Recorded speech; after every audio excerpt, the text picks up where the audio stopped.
안녕하세요. 쪼잔밤탱이 정은재입니다. 오늘은 쪼잔밤탱이의 잡학사전이라는 프로그램으로 책에 대해서 한번 얘기해 볼까 해요.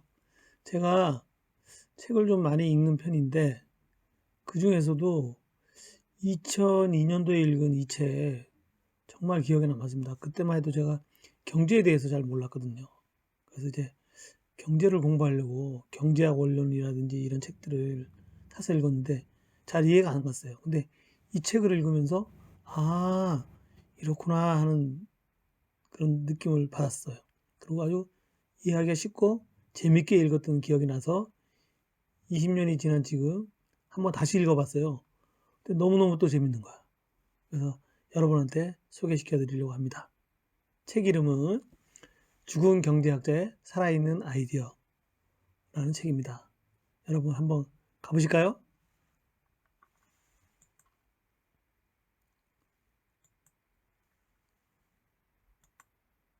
네. 죽은 경제학자의 살아있는 아이디어. 토드 불고호츠 교수가 지은 책이고 이승환 교수가 옮긴 책입니다.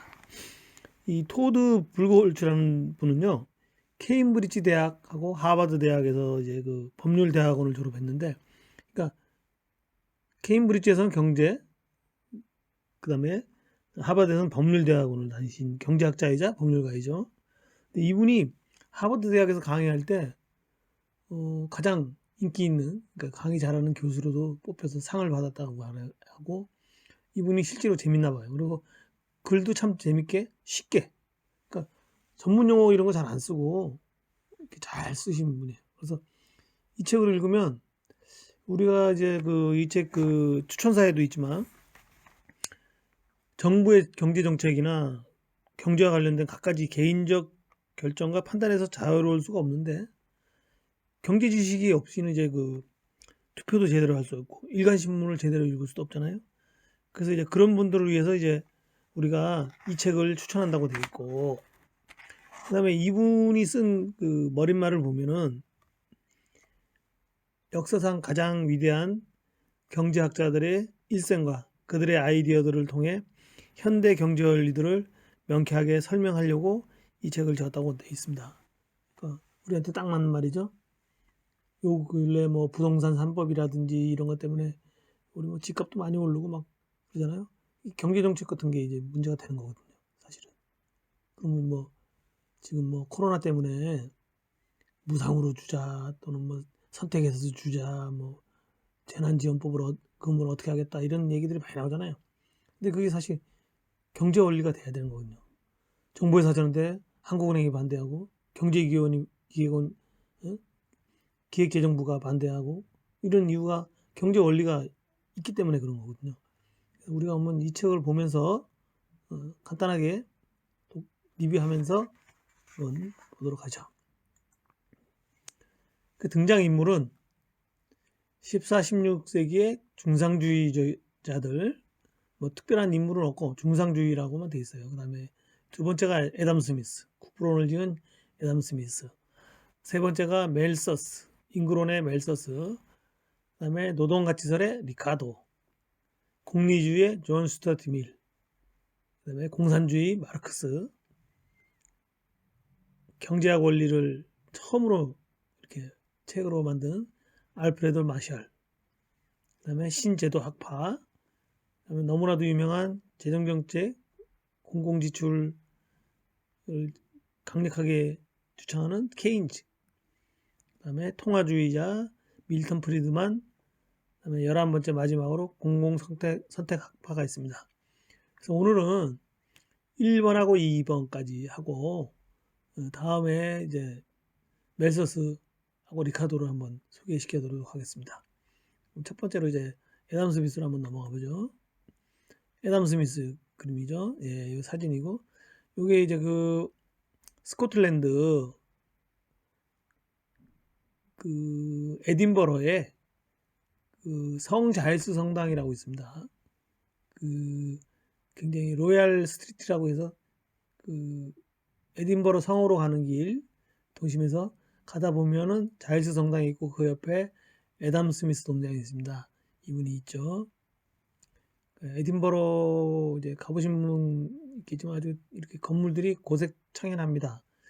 제가 가본 도시 중에서 이렇게 참 오래된 도시 중에서 진짜 마음에 드는 도시 중에 하나예요. 8월 달에 갔는데 그때 한 영상 18도에서 21도 사이로 왔다 갔다 한 것 같아요. 8월 달 그 축제할 때 갔는데 다시 가보고 싶은 도시 중에 하나, 유럽에 정말 에딘버러 좋은 도시입니다. 성도 있고요. 에딘버러 성도 이쁘고 거기에 또 이제 위스키 박물관도 있죠. 그 스코틀랜드가 스카치 위스키로 유명하잖아요. 스카치 위스키 박물관도 있죠. 또 스코틀랜드 박물관도 있죠. 스코틀랜드 미술관도 있죠. 그 다음에 영국 여왕의 궁도 있습니다. 거기. 그래서 한 번은 가볼 만한 도시입니다. 좀 멀긴 멀지만 시간 되시면 한번 가보시기 바라고. 스코틀랜드가 에딘버러의 이제 그 출신 국가죠. 예. 그 에딘버러에서 이제 태어난 건 아니고 스코틀랜드 커커달리 출생입니다. 그래서 14살에 글래스고 대학에 입학하고 그분의 평생 스승이죠. 프랜시스 허치슨 윤리철학 공부하고 그때는 경제학이 없었어요. 애덤 스미스가 갈 때만 해도 그때는 철학이 교육 과목이었고 철학에서 우리가 잘 아는 수학, 윤리학이 빠져나오고 그러면서 거기서 계속 수사학 이런 게 빠져나오고 그러다가 경제학이 생긴 거지 처음에 경제학이란 건 없었어요. 그래서 이때는 철학을 공부했어야 됩니다. 철학에서 모든 학문이 나왔기 때문에. 그리고 이제 옥스퍼드 대학을 들어가죠. 1740년에 자퇴합니다. 안 맞는 거죠. 지금 뭐 우리가 옥스퍼드 대학이 런던 근처에 있지만 39개 단과 대학으로 돼 있잖아요. 세계 인류 대학이죠. 그 다음에 이제 1748년에 에딘버러에서 이제 공개 강의를 시작합니다. 그 다음에 1759년에 유명한 도덕 감정론이라는 걸 발표하고요. 그 다음에 이제 1764년부터 2년 동안 귀족인데 타우젠트 경이라는 분이 있었는데 그분 아들과 유럽 여행을 시작합니다. 이때 이분이 이제 거기서 유럽을 하면서 굉장히 여행이 따분했어요. 특히 프랑스에서 그때 글을 많이 썼어요. 그때 아마도 국부론 같은 것들이 시간이 많으니까 따분하니까 쓰지 않았나 이런 추상도 해봅니다. 여기 글이 있죠. 그 책 안에 이제 스캔한 건데 유럽 여행은 스미스 상상에 훨씬 못 미치는 것이었다. 여행의 첫 번째 체류자이자 스미스에게 가장 지루했던 것은 프랑스 남부의 툴루즈였다. 그러니까 툴루즈에서 1년 반 동안이나 있었대요. 1년 반 동안 얼마나 무료했겠어요. 그 다음에 프랑스어를 또 못했기 때문에 프랑스 사람들 영어 못하거든요. 그럼 이제 아담 스미스가 영어를 하든 프랑스어를 하든지 그분들이 영어를 해야 되는데 둘 다 안 하면 어떻게 되겠어요? 말을 못하는 거죠. 그 사무엘 존슨이 이런 말을 했다 그래요. 오늘 밤을 지나면 교성을 당하게 된다고 상상하는 것보다 더 좋은 정신 집중법은 없다. 그죠? 내일 죽으니까 오늘은 하여튼 최대한 정신 집중할 거 아닙니까? 그 스미스가 여기 툴루즈에 있으면서 정신 집중하기는 최고 좋았을 거 아니냐 이런 그 글이 써 있고요. 거기에 이제 스미스가 휴메에게 보낸 서한에 저는 요사이 시간을 때우려고 책을 한 권 쓰고 있답니다. 그 책이 뭐였을까요? 그래서 이제 그 아까 말한 도덕론에서는 판단하지 말라고 되어 있습니다. 너와 나가 있을 때 한 사람은 판단을 하게 되잖아요. 한 사람은 판단을 받게 되고. 그래서 남을 판단하는 것을 사실은 도덕적 존재로 만드는 실체라고 여기기 때문에 가능하면 판단하지 말라고 돼 있죠. 그다음에 애덤 스미스가 노동가치설도 얘기했죠. 이 모든 부가가치는 노동 일반에서 나온다고 생각한 마르크스는 그렇게 생각했어요. 모든 게 그러니까 자본가들이 땅과 나중에 얘기했지만 땅과 뭐 공장 이런 걸 지어놓고 노동자들이 일하게 하면 그 원가 플러스 노동자의 부가가치 그것만이 물건값이 돼야 되는데 거기다 또 플러스해서 더 많이 받아놓고 그 이윤을 자본가들이 노동자들한테 착취한다고 생각한 게 마르크스입니다. 근데 아담 스미스는 단지 그렇게 생각이 아니라 가치가 얼마냐. 이게 뭐 100원짜리면 100원에 노동으로 들어간 게 80원이냐 90원이냐 이것만 생각한 거죠.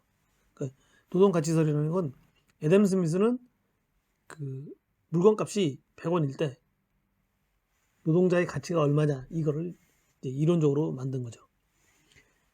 그 다음에 이제 나중에도 나오는데 금이 그 당시만 해도 그 재산 척도였어요. 그래서 여기 이제 좀 있으면 나오지만 중상주의자들이 금 가치나 은 또 귀금속 이런 것들을 이제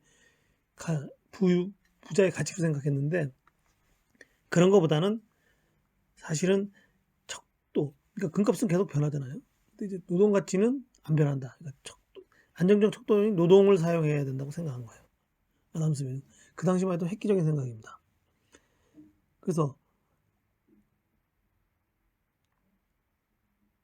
마르크스가 애덤 스미스를 비판하고 노동만이 가치를 창출한다고 주장하는 마르크스판 노동가치설을 주장했고 결과적으로는 애덤 스미스가 잉여가치론에 큰 영향을 주긴 주었는데 마르크스에게 사실은 아담 스미스하고 마르크스가 생각한 건 완전히 틀렸던 거라는 게 이제 이 책에 또 써있죠. 그리고 이제 여기 중상주의자 1번에 나온 중상주의자는 뭐냐면 부의 기준을 화폐나 기금속 보유량으로 봤어요. 근데 스미스는 그게 부의 기준이 아니고 국민들이 생활 수준이 부의 가치가 돼야 된다 하는 거로 바꾼 거죠. 그러니까 금괴짝보다는 쌀가머니가 더 중요하다고 생각한 거지. 근데 그 중세 시대에는 다른 중상주의자들은 금이 더 중요하다고 생각했거든. 그 다음에 두 번째로 스미스는 국가의 불안, 그 나라 소비자들의 입장에서 측정돼야 한다고 생각했는데 그 중상주의자들은 뭐냐면 소수 정치인들과 그들에게 아첨하는 상인들, 그러니까 길드 이런 사람들한테 독점권을 주는 거죠. 독점권을 줘서 그 사람들이 돈을 벌면 그게 국가의 부라고 생각하는 거예요. 그 식민지를 개척해야 된다. 그러니까 식민지를 개척하면 거기서 돈이 들어오잖아요. 금이 들어오잖아요. 그게 이제 국가의 부라고 생각했는데 아담 스미스는 그게 아니다. 국민들 생활 수준이 향상돼야지 그 국가가 부자인 것이다. 이렇게 생각하죠. 그러니까 옛날에는 왕하고 귀족하고 그들과 결탁한 상인들, 길드 조합이라든지 이런 사람들이 부자면 그 나라가 부강하다고 생각했죠. 사실은 그때 또 스페인이나 영국이나 뭐 그런 나라들 다 그 당시에 외국 침략해서 식민지 만들고 해서 부자가 됐죠. 부자 됐지만 전 국민이 부자는 아니었죠. 왕하고 귀족하고 상인들이 부자였죠. 그걸 이제 아담 스미스는 전 국민이 생활 수준이 향상돼야지만 부자가 되는 거다 이렇게 얘기한 거죠. 그 다음에 이제 스미스는 개인적인 의욕이죠. 돈을 벌겠다는 의욕, 그 다음에 정렬, 발명, 업무 개선 이런 것들이 이제 경제성장의 원동력이라 돼야 된다는 건데 그 나머지 소수의 중상주의자들은 정부 차원의 독점권, 그러니까 뭐 보물, 석탄 채굴권, 금 채굴권 또는 식민지 이런 거 개척 이런 게 그 중상주의자들이 가지고 있던 그 생각이에요. 그래서 사실은 아담 스미스가 이런 얘기를 했을 때 중상주의자 그 당시 기득권들은 굉장히 반발했겠죠. 굉장히 획기적인 생각을 한 겁니다. 아담 스미스는. 근데 이제 여기 그 일생 동안 스미스는 경제학을 배우지도 가르치지도 않았다. 그 당시 경제학이 없었어요. 학자들은 경제학을 철학의 일부분으로 이렇게 간주했기 때문에 아까도 말씀드렸지만 1903년 돼서야 케임브리지 대학이 경제학과를 윤리학과로부터 독립을 시킵니다. 그러니까 그 전까지 경제학과라는 게 없었죠. 네. 여기도 아까 그 얘기입니다. 국민의 부는 흔히 착각하듯 금은의 보유량에 비례하는 것이 아니라 국민의 조직적 장업 능률에 비례한다. 그 장업 능률 향상의 지름길은 분업이다. 분업이라는 얘기가 나옵니다. 분업은 국가부, 그러니까 국부 중대의 필수 요소다. 그래서 분업을 해야 한다고 얘기를 합니다. 그래서 스미스가 이제 그 책에서도 많이 나오지만 핀 얘기를 합니다. 핀. 우리 옷빈을 만드는데 만약에 제가 옷빈을 만든다 그러면 아마 한 달 동안 제가 만들어도 못 만들 거예요. 저는 옷빈 만들어 해보진 않았지만 분업을 하면 이거를 하루에 40개도 만들고 50개도 만든다 이거죠. 맞죠? 400개도 만들고 500개도 만들 수 있어요. 왜 그럴까요? 그 책에 보면 그렇게 나옵니다.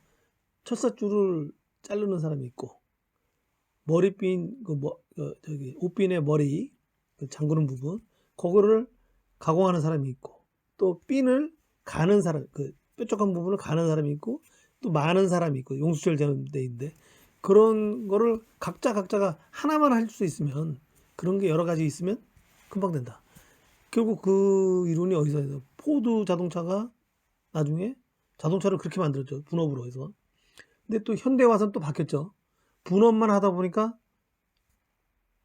그 사람이 딴 일을 못 해.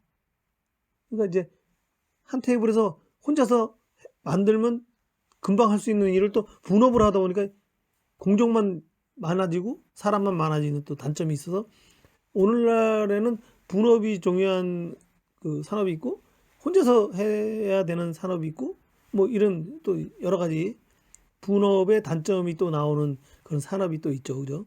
지식산업 같은 거는 사실 분업해봤자 소용없죠. 그래서 이제 근데 그 당시에 이 제조업에서는 이 분업이 참 획기적인 생각이었죠. 그 분업이 이제 왜 중요하냐? 여기 써 있습니다. 노동자들은 맡은 일을 더 숙달할 수 있다. 그러니까 철사 자르는 사람은 철사만 자르면 엄청 빨리 자른다 이거죠. 처음에는 좀 늦게 잘라도 저희도 그러잖아요. 처음 하는 일은 느리잖아요. 근데 가령 제가 칼질을 한다. 처음에 오이 하나 쓰는데 만약 10분이 걸렸다 그러면 그 다음날 되면 5분이면 깎을 수 있고 그 다음날 되면 2분이면 깎을 수 있고 그 다음날 되면 1분이면 깎을 수 있다. 실제로 그렇죠. 그 다음에 두 번째 노동자들의 작업 전환 시 소요되는 시간 없어질 때 이게 이제 우리가 그 분업할 때 그 분업에 데스크를 이렇게 지정할 때 모답수법 이런 게 있습니다. 그래서 최대한 움직임을 작게 하면서 일을 빨리 할 수 있는 방법으로 그 공정을 설계를 해요. 그래서 그걸 측정을 합니다. 측정을 해서 딴짓 안 하고 그 일만 딱딱딱딱 할 수 있게끔 만들어 놓은 게 이제 옛날에 제가 80년대 창원에 있을 때 모답수법에서 그걸 측정을 합니다. 설계를 한 다음에 측정을 해서 몇 번 해본 다음에 시행착오를 겪은 다음에 그거를 이제 공정에 깔아놓고 다시 측정을 합니다. 그래서 이제 A군, B군, C군이 동시에 딱 움직였을 때 A, B, C가 시간이 좀 틀리게 나올 수 있어요. 플러스 마이너스이기 때문에. 근데 한쪽이 너무 늦다 그러면 그쪽에 누가 또 땡땡이를 약간 치고 있는 거야. 아니면 그 사람이 적응을 못했든지. 그래서 이제 그런 걸 분업할 때는 이제 이런 거 사실은 작업 전환, 공구등 배치, 이렇게 테이블 배치, 공구의 배치 이런 게 굉장히 중요하거든요. 그래서 요거 이제 그 당시에 근데 1900, 1700, 1800 이때 이런 얘기를 할 수 있다는 게 대단한 거죠. 그 다음에 셋째, 전문화된 노동자들이 매일 같은 작업을 되풀이하다 보면 작업 능률을 엄청나게 향상시킬 수 있는 공구나 기계를 그 안에 낼 가능성이 높다. 맞죠? 그래서 요새 QC 그다음에 공장 제조 공장 가면 아이디어 회의에서 제안제도 있잖아. 제안제도가 바로 이런 거잖아요. 거기 현장에 있는 사람이 가장 잘 알거든요. 그분들이 이제 제안을 하면 상도 주고 진급도 시켜주고 이제 요새도 그러잖아요. 근데 그 당시에 이 생각을 한 거예요. 참 대단한 그 석학입니다. 그래서 이제 분업이 생산량 증대에 기여하는 이유 1. 아까도 말했지만 노동자들이 맡은 일의 숙달. 그 다음에 노동자들이 작업 전환 시 소요되는 시간 축소. 전문화된 노동자들이 이제 공구나 기계를 발명해낼 가능성이 높다. 근데 분업의 부작용이 있죠. 그죠? 한 인간이 몇 가지 간단한 작업을 반복하는데 소비한다면 자신의 지력을 활용하거나 자신의 발명들을 시행해볼 기회를 평생도록 갖지 못한다. 이 단점이죠. 그러니까 평생 그 일만 하다가 딴 일을 못하고 그런 거죠. 그러니까 이분이 딴 데 더 적성이 있을 수도 있어. 다른 일을 더 잘할 수도 있는데 한 번 배정된 거 그거 가지고 그냥 끝까지 하다 보면 사실은 이분 개인적으로 봤을 때는 사실 불행한 거죠. 제조업 전체로 봤을 때는 국가나 공장이나 사업주로 봤을 때는 좋지만 이분으로는 불행한, 아니면 이분이 그게 최적화된 그 적성에 맞는다고 하면 상관없는데 그게 아닐 때는 사실은 좀 두뇌 쓰는 습관도 상실하고 가장 낮은 지능으로 떨어질 수도 있다, 이게 우려가 되는 그런, 그러니까 분업의 단점이 이제 그런 거죠. 그다음에 이제 아담 스미스는 모든 인간은 잘 살고 싶어 한다는 초보적 명제가 있습니다. 그렇죠. 누구든지 잘 살고 싶어 하잖아요. 그죠? 뭐 특별히 이제 수도의 수사님들 같은 경우는 이제 청빈이 이제 그 미덕이기 때문에 그분들은 그 옷 2벌, 침대 하나, 그리고 뭐 신발 같은 거 꼭 필요한 거 빼고는 재산을 안 갖지만 대부분의 사람들은 잘 살고 싶어 하잖아요. 저부터도 뭐 풍족하게 쓰고 싶어 하고, 아담 스미스는 그렇게 생각합니다. 그래서 잘 살고 싶어 하기 때문에 현재 상황을 보다 개선해 보려는 욕구, 그 다음에 평소에는 잘 드러나지 않지만 그런 우리를 따라다니는 욕구가 있다, 이거죠.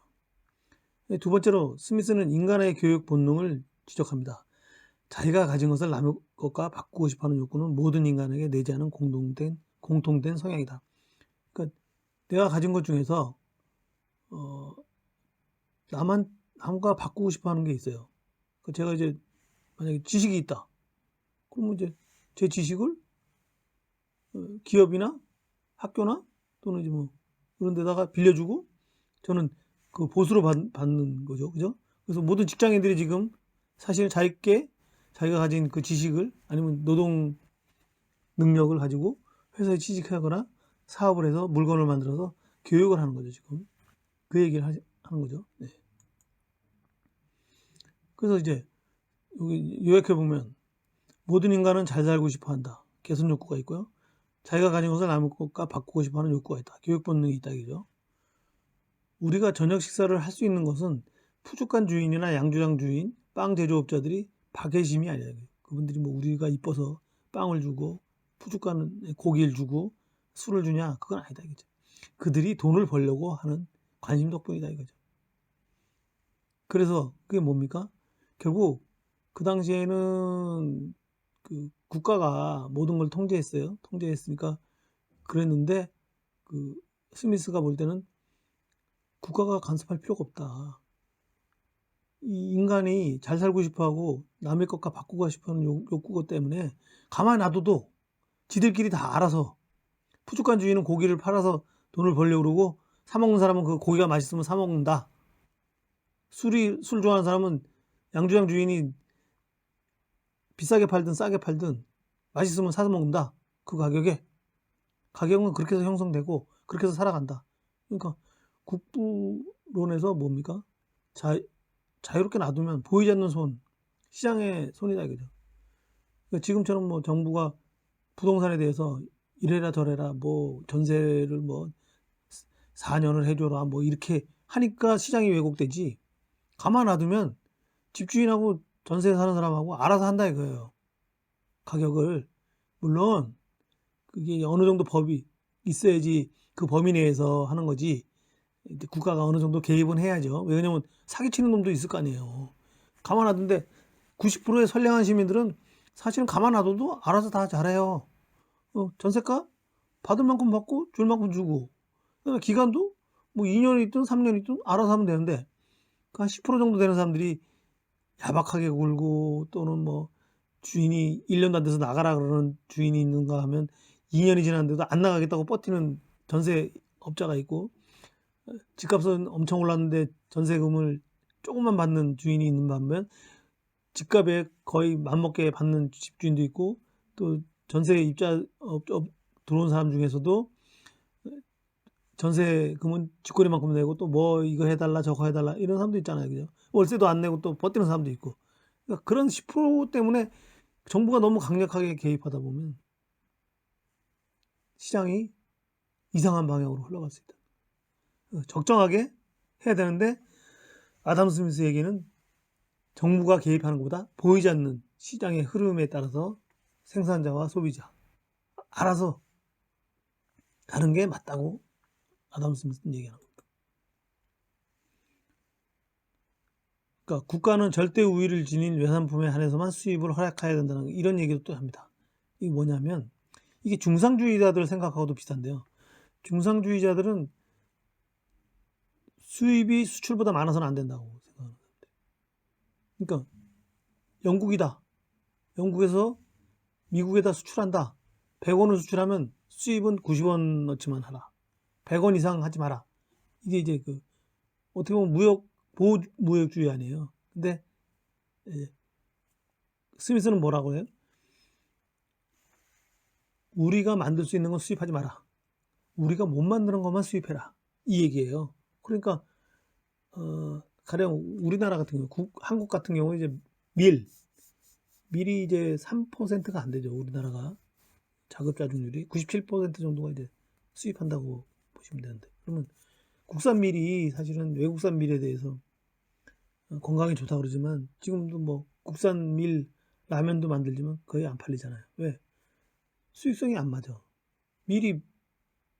국산 밀이 훨씬 비싸거든요. 우리나라가 밀이 경작되는 토지와 환경이 기후가 안 돼요. 그러니까 밀이 별로 안 자라고 우리나라 쌀 농사가 맞잖아요. 근데 쌀도 사실은 뭐 미국보다 캘리포니아 쌀이 더 거기에 넓고 잘 되고 그러죠. 근데 이제 우리나라는 사실 통일벼 들어오기 전까지만 해도 쌀이 그렇게 경작률이 그렇게 좋지 않고, 경작은 많이 했지만 생산량은 많지 않았잖아요.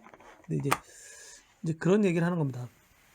우리나라가 이제 밀 같은 경우는 절대 우위가 안 되니까 그런 건 수입해도 되는데, 쌀은 우리나라에서 만들어서 우리나라 사람들한테 먹을 만큼 만들 수 있다면 외국에서 수입하지 말라는 거죠.